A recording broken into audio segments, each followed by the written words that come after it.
Vous vous êtes déjà demandé pourquoi on avait tant peur du conflit dans la sphère professionnelle ? Car au fond, ce n'est rien d'autre qu'un désaccord. C'est ce que je décortique dans cet épisode avec au programme les 4 grandes raisons pour lesquelles les leaders, et notamment les femmes, ont peur du conflit. Les conséquences directes que cela a sur votre leadership et surtout, vous repartez avec 3 pistes de réflexion pour vous enlever le poids de cette peur, ainsi qu'un exercice d'application. Bienvenue sur Sensé, le podcast qui parle aux femmes dirigeantes, top managers et entrepreneurs de leadership et d'outils de coaching. Je suis Jenny Chamas, fondatrice de Coach Happy, master coach et mentor. Avec mon équipe, nous accompagnons les femmes leaders dans notre croissance professionnelle, avec comme maître mot sérénité, plaisir, hauteur et impact. Vous écoutez un best-of, et aujourd'hui, je vous parle de la peur du conflit. J'espère que vous aurez la chance d'écouter ce podcast dans d'excellentes conditions audio. Sachez cependant que j'enregistre aujourd'hui exceptionnellement dans ma cuisine, puisque nous sommes mercredi, que mes enfants sont à la maison, que mon mari est aussi exceptionnellement à la maison, et que c'est le seul coin de tranquillité que j'ai trouvé pour enregistrer, avec en bruit de fond la chaudière qui s'allume de temps en temps. Bref, ça ne va pas nous empêcher de parler de la peur du conflit parce que je pense qu'il était vraiment temps qu'on mette le sujet sur le tapis. Je sais que bon nombre d'entre vous se reconnaissent dans cette peur, la vivent au quotidien et que cela rend parfois difficile l'exercice de votre leadership. Et si je vous en parle, c'est que cela fait plusieurs fois que je constate que cette peur du conflit, probablement héritée de l'enfance, implique des scénarios catastrophes souvent peu réalistes dans votre esprit. Je me dis aussi que si je peux vous aider à déconstruire en partie ces scénarios, il y aura davantage de leaders qui oseront porter leurs idées. Et croyez-moi, le monde en a besoin. Qu'est-ce que le conflit ?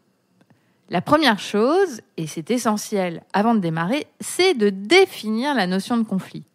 Pourquoi ? Parce que j'ai constaté que ce que les leaders appellent généralement la peur du conflit est souvent simplement la peur d'un désaccord ou d'une opinion divergente, ce qui est un petit peu différent.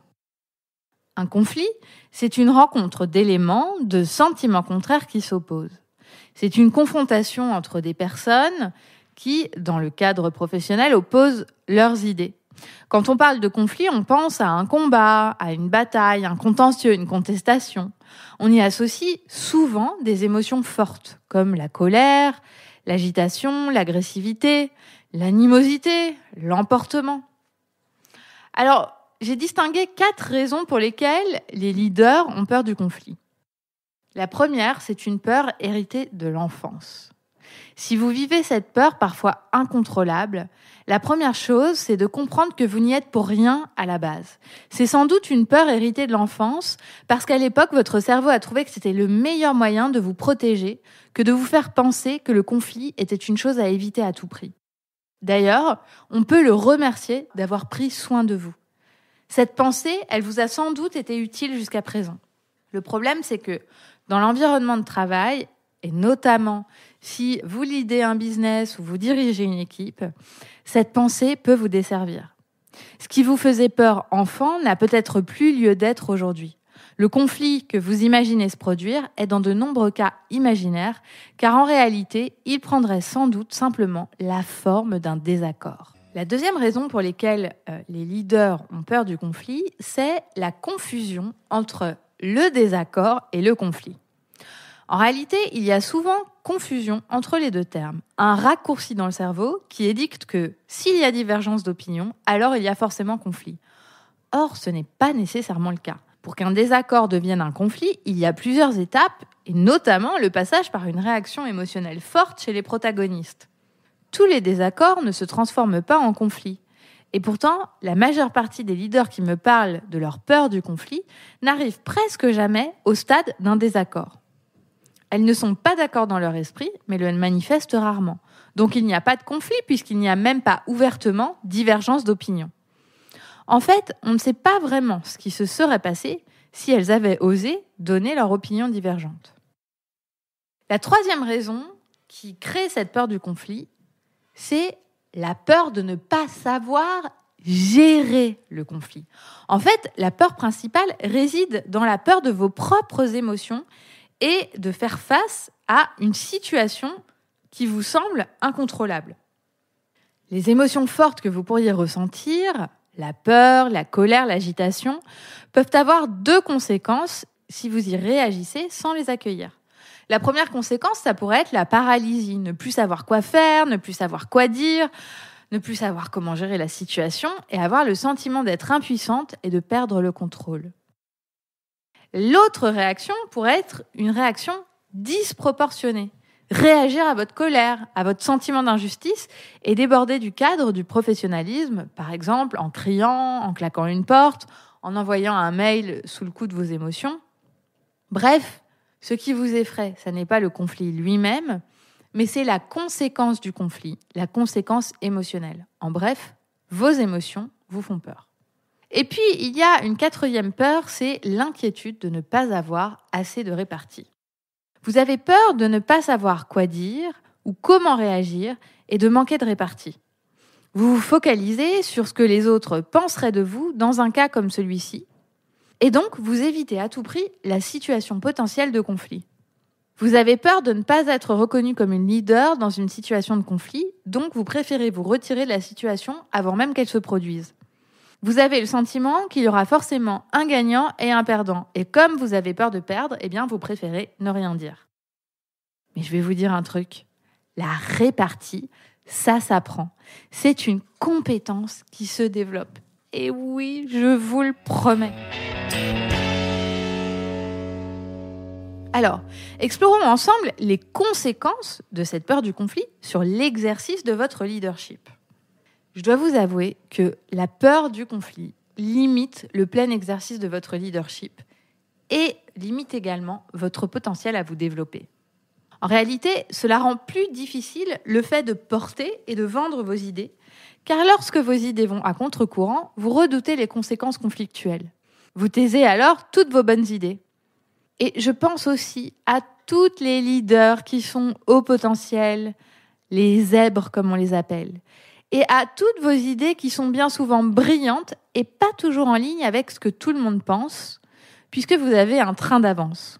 Quand vous les mettez en veilleuse, parce que vous avez peur, quelle valeur ajoutée potentielle retirez-vous à votre entreprise ou à votre équipe ? En quoi vous éloignez-vous de la leader visionnaire que vous êtes au fond ? N'y a-t-il pas une autre voie ? En général, et pour tout le monde, tous les leaders, la peur du conflit empêche le bon exercice managérial. Vous redoutez, voire évitez de gérer les collaborateurs difficiles, un homologue difficile, voire un manager difficile. Et cela a des conséquences sur les performances de vos équipes, sur la vôtre et sur l'atmosphère au bureau. Et la situation peut se dégrader. Alors, mon but n'est évidemment pas de vous exposer tous les problèmes de la peur du conflit, mais premièrement que vous compreniez d'où elle vient et pourquoi ça vaut le coup de la travailler. Et évidemment, comme d'habitude, je voudrais vous offrir 3 idées sur lesquelles laisser reposer votre cerveau qui pourraient bien vous aider pour vous alléger de vos peurs. Première idée. Et s'il n'y avait pas de vérité absolue ? Si personne ne pouvait vraiment avoir tort ou raison, mais qu'il y avait une collection de points de vue. Il s'agirait alors d'écouter ce que l'autre a à dire, d'essayer de comprendre ce qu'il pense, sans juger et sans avoir besoin d'être d'accord avec elle ou lui. On ne parle plus de conflit. Deuxième idée, et si vous aviez le droit de vous tromper ? De vous tromper sur la solution que vous proposez, de ne pas avoir la répartie qui va bien, de ne pas gérer parfaitement ce conflit potentiel. Si cela ne retirait rien à votre valeur en tant qu'être humain. Le désaccord serait alors un nouveau moyen d'apprendre et de développer votre leadership, votre pouvoir de persuasion, votre technique de communication. Troisième idée. Et si vous remplaciez le mot conflit par discussion ? Il y aurait les opinions de chacun, il y aurait la possibilité d'écouter l'autre, il y aurait le choix de ne pas être d'accord et simplement de le dire sans passer par une discussion émotionnelle. Vous êtes maîtresse de votre expérience de la discussion. Vous ne contrôlez pas l'autre, mais il faut être 2 pour qu'il y ait un conflit. Comme exercice d'application aujourd'hui, je vous propose d'observer dans quelle situation se manifeste pour vous cette peur du conflit et pourquoi. Observez cela avec beaucoup de compassion pour vous-même et franchement, laissez le jugement de côté. Et demandez-vous, est-ce qu'une autre voie peut être possible pour vous ? Merci pour votre écoute. N'oubliez pas d'en parler autour de vous et de laisser 5 étoiles sur votre plateforme d'écoute si l'épisode vous a plu. Rendez-vous sur notre site jennychamas.com pour en savoir plus sur nos accompagnements et activités ou sur Instagram et LinkedIn pour discuter.